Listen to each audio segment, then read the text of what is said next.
Hi everybody and welcome back to Small Caliber Arms Review. I'm Richard and today we're going to be taking a look at a rifle I've had for quite a while.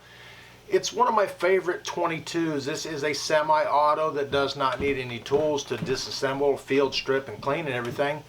It's one of Smith & Wesson's very few rifles. This is a M&P 1522. Now it is a dedicated 22 caliber AR-15 style rifle.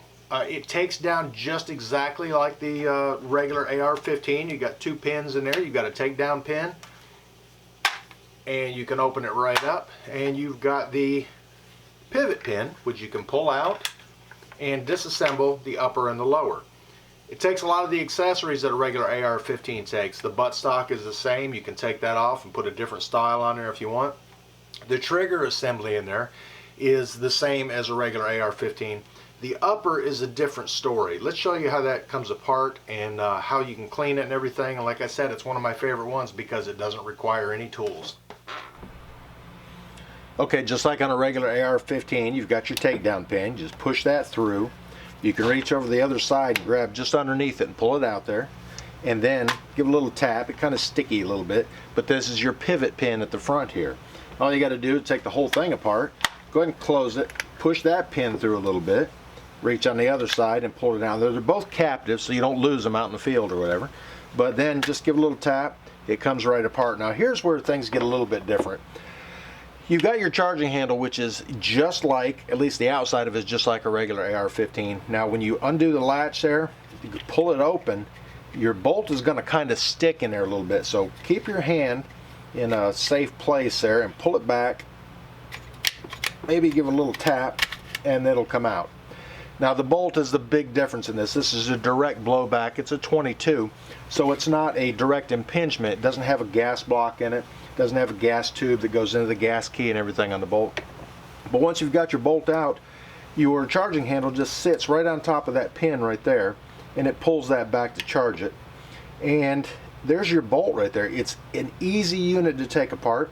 You got this guide rod on here and this recoil spring. You can pull that back, and you should be able to lift that up and then slide your bolt right off the guide rods there.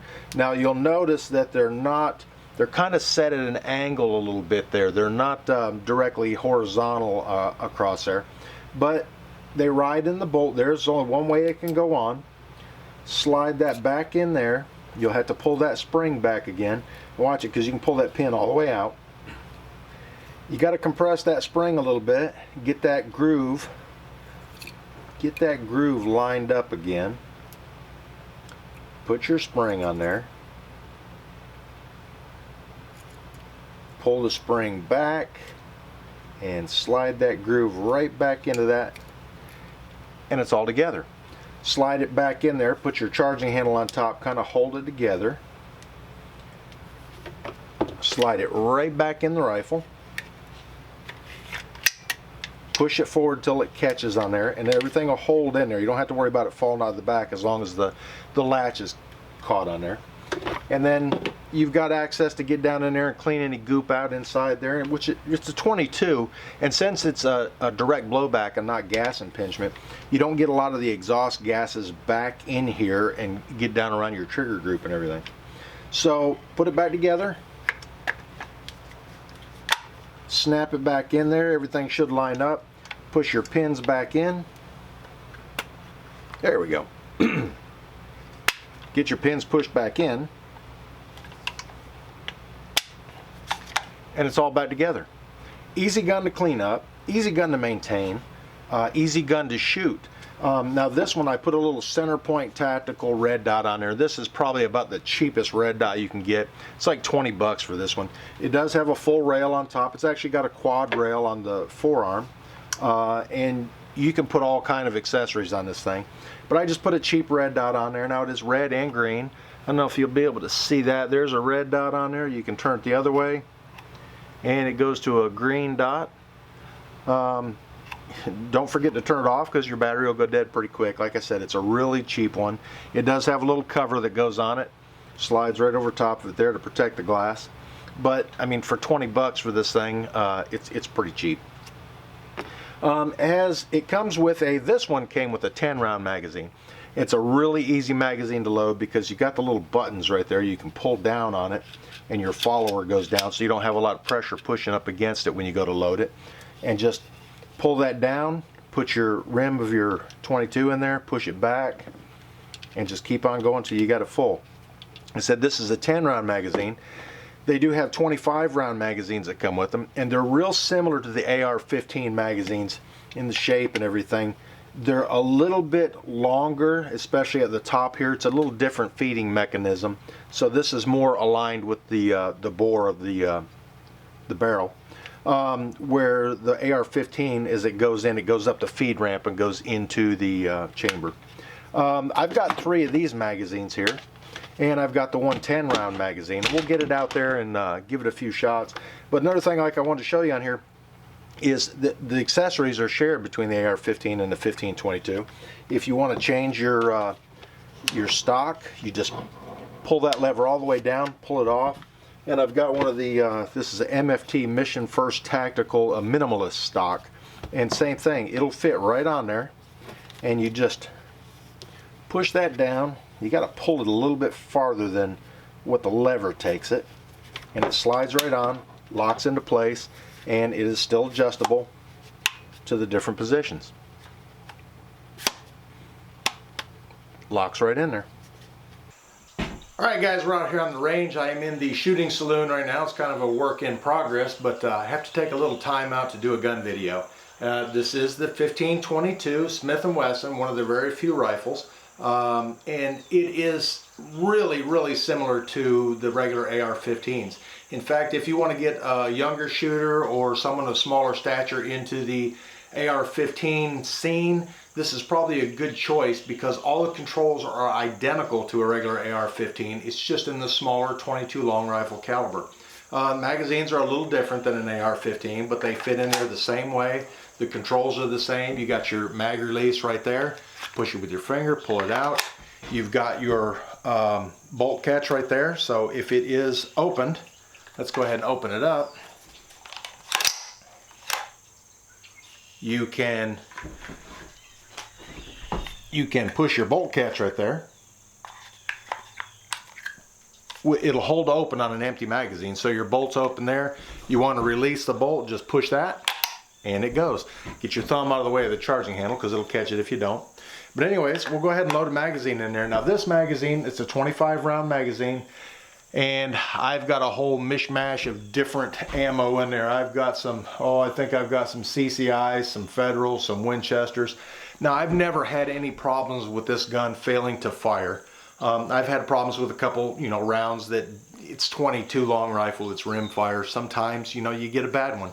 But the gun has functioned flawlessly, and I cannot tell you how many rounds I've put through this gun.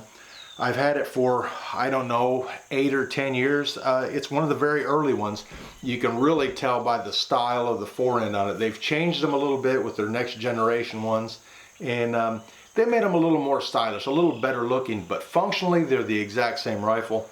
There is no threaded barrel on this one, so you can't put a compensator on it. Not that you need it. Muzzle rise is not going to be a problem with this being 22 long rifle. It's got a little bit of heft to it. It's not extremely heavy, so it's a good choice for younger or smaller shooters, even though the size and everything is identical to a regular AR-15. A lot less intimidating. Now it does not have a forward assist on it. It does not have a cover over the ejection port, but it functions just like any other one. You've got your fire and your safety selector here on the side, just like a regular AR-15. I mean, it is identical pretty much. There are some other manufacturers out there that make a tactical style rifle that's, in my opinion, is just the looks of it. This is a little closer to the function of a regular AR-15. And it's a good choice. I went ahead and left the minimalist buttstock on there. Like I said, it is adjustable. It fits pretty snug on there. There are 2 different kinds of buffer tubes on AR-15 style rifles. There's a commercial and a mil spec. I think the commercial is a little bit thicker than the mil spec, and I believe that this is the, if I'm not mistaken, it's the mil spec buffer, but it fits on there. It is tight, so there's not any slop in it. It does not rattle or anything. your upper and your lower fit together pretty well because there's no slop in there either. Some AR-15s, if they're mil-spec, they're going to have a little bit of slop, and they make a little piece that goes down in there to take up some of that. But this is a good quality rifle in my opinion. Like I said, I've had this one for a long time. It shoots great. I've never had any issues with it. But it's a perfect choice for training someone in the AR-15 tactical rifle type world. I got the red dot on here. I got the target set up on the 7-yard. We're just going to go ahead and plink away with it a little bit and see how it shoots. All right, I've got the eyes and the ears on, and I've got the weapon ready. I'm going to go ahead and charge it up. And like I said, there's my target. It's just at 7 yards. I got the red dot on here, and I have not messed with this gun in a while, so I don't know. I don't remember how accurate it is. I don't know if I have it set for 100 yards or 50 yards or whatever, but we're going to go ahead and give it a shot at the center of that target and see how it does.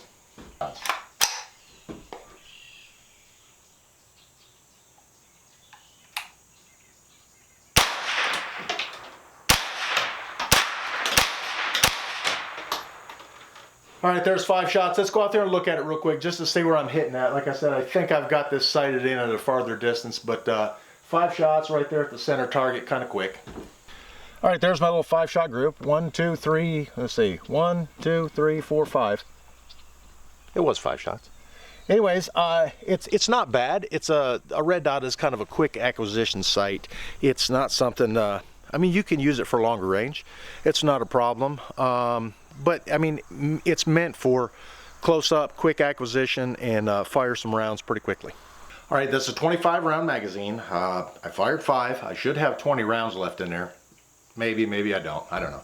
But anyways, I'm going to go ahead and shoot the other 4 targets. I'm going to put 5 in each one and see if I can do it fairly rapid and still manage to get them inside the center of that little target there and see how it does.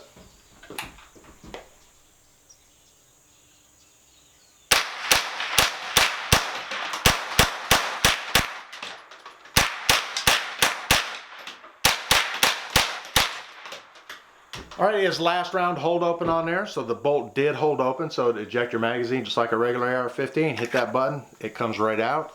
Grab your next magazine and slide it right back in there.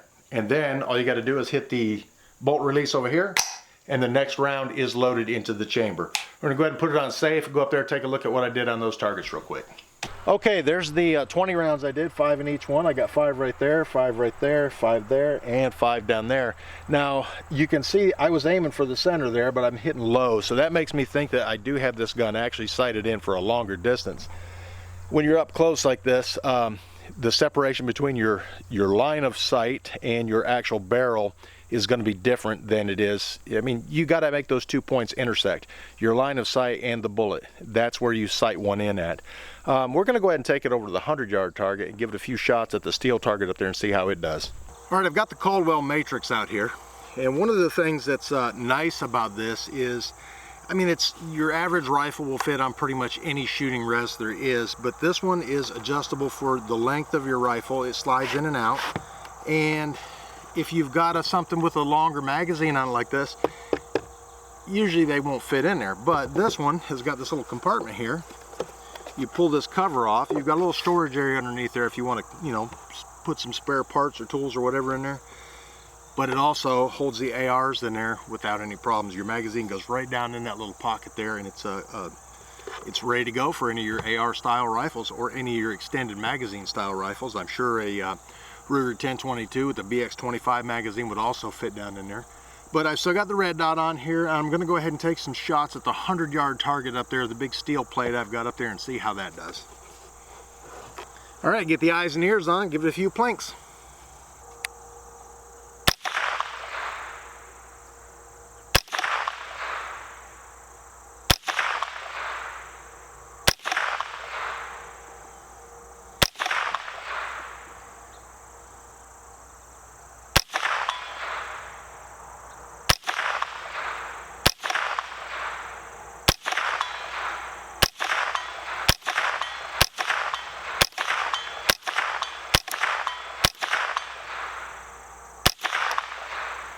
All right, it's shooting a little bit, my red dot is let's see, my red dot is a little bit low, and so I'm having to aim at the bottom of the target to hit it. So I don't have it exactly sighted in 100 yards, but so I mean, you only heard a few dings there, but you could put a scope on this thing and you'll be way more accurate. The red dot on here is probably a 5 MOA, so it's a pretty good sized dot.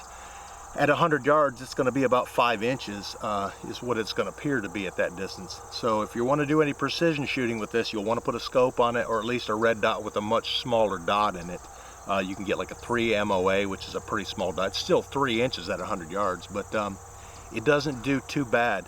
And like I said, there's no compensator, no flash hider, or you know, any kind of muzzle device on the end of it, which you really don't have to worry about it. It doesn't kick hardly any at all, so you not have to worry about you know, muzzle rise when you're shooting. Let's take a couple offhand shots and see how it does.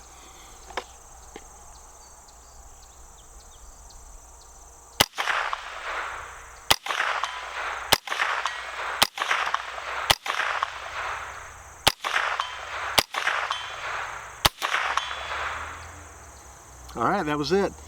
Last round there, like I said, last round hold open. You take your next magazine, slide it right in there, hit the bolt release, and it closes.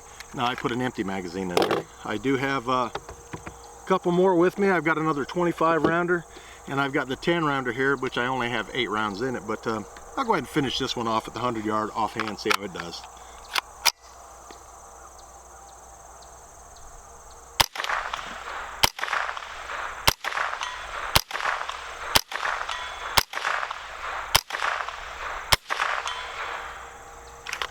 All right, now you're thinking, why would anybody want a 10 round magazine? Well, in some states, any higher capacity magazine than that is not allowed. So you've got a choice. You can put the 10 rounders in it, or you can put the 25 rounders in it. Now the ammo I fired today, I'm telling you, it's a mix of Federal, it's a mix of Winchester, CCIs, Remingtons. I fired all kind of junk ammo through this. I fired all kind of good ammo through this, and I've never had any problems with it. It's just a good functioning rifle. If you put a good scope on it, it'll be a good accurate functioning rifle. If you just want to put the red dot on it like this and do some up close tactical plinking, set you up a whole row of soup cans and you can just blast right through them with absolutely no problems. Now I fired 58 rounds through it, no flaws in this, no mishaps, no malfunctions. Like I said, it's a good quality semi-auto 22. It's a little, I won't say it's real pricey for a 22. It is around the $400 mark. You see them on sale for, you know, $350-ish, somewhere around there. But if you want to pick up a good semi-auto 22, again, that does not need any tools to field strip and clean, this is a good choice for it, because access to everything in there is super easy. Your bolt comes out, everything is real simple, really functional, and you have the ability to accessorize it pretty much any way you want. Now the front end, the forearm, is going to be a little bit different on this rifle. The way it actually attaches is not, it doesn't share that with any other AR-15 platforms. You actually have to have this really long spanner wrench that goes down inside there. You take the front cover off, it slides down there, and you unscrew it, and then you can take it off. Now I don't know about the newer generation. Like I said, this is a much older one, and they've been changed since then. They look a lot nicer in the newer ones. They're a little more streamlined, a little slimmer, a little better looking, and they might mount the forearm a little bit different if you want to change it out. I don't know that. You'd have to check into it and see for yourself. But like I said, the buttstock is completely changeable. Your pistol grip, you can put whatever kind you want on there. They're exactly the same as the AR-15, and for a regular AR-15, there are tons of accessories out there available for them. You can put whatever optics you want on it. You can put lasers, red dots, bipods, can openers, refrigerators, whatever you want that they make for an AR-15, it will attach to this rifle. Like I said, there's the shell deflector, but there's no forward assist, and there's no cover over the ejection port. So you've probably seen shells flying everywhere. And the nice thing about down at the shooting saloon is it's easier to pick them up. Here they're going to be all through the grass, so I got to get busy and pick those things up. Anyways, that's my look at the AR-1522 by Smith & Wesson, one of their very few rifles that they manufacture. Now they do manufacture some other rifles in conjunction with Thompson Center. They've got some kind of partnership, ownership, something going on there. But if you want to pick one of these up, they're available just about everywhere that carries any kind of tactical style rifles. They're a good choice if you want to get started into AR-15s, or if you just want a really cool looking 22 caliber that is dedicated. It's not a conversion, so you don't have to worry about, you know, buying an AR-15 and then buying a conversion kit just so you can fire 22 ammo. They handle, they feel, they're the same shape and size as a regular AR-15. Not all the parts interchange. The trigger group does, I believe. Some of the accessories do, but that's about it. Your magazines will not fit in here from your AR-15, so you don't have to worry about accidentally sticking the wrong one in there. Not that it would chamber anyways, but they're just a great choice if you want to get into the tactical rifle scene. And they're really functional. Like I said, thousands and thousands of rounds I've fired through this one, I know, because I've gone through boxes of 1,000-round 22 long rifle, and it's just a great shooter. So if you would, check one of these out. And if you could, go ahead and hit this button up here to check out some of my other videos. Hit this button over here to subscribe, and thanks for watching Small Caliber Arms Review. I got to get back to building on the shooting saloon.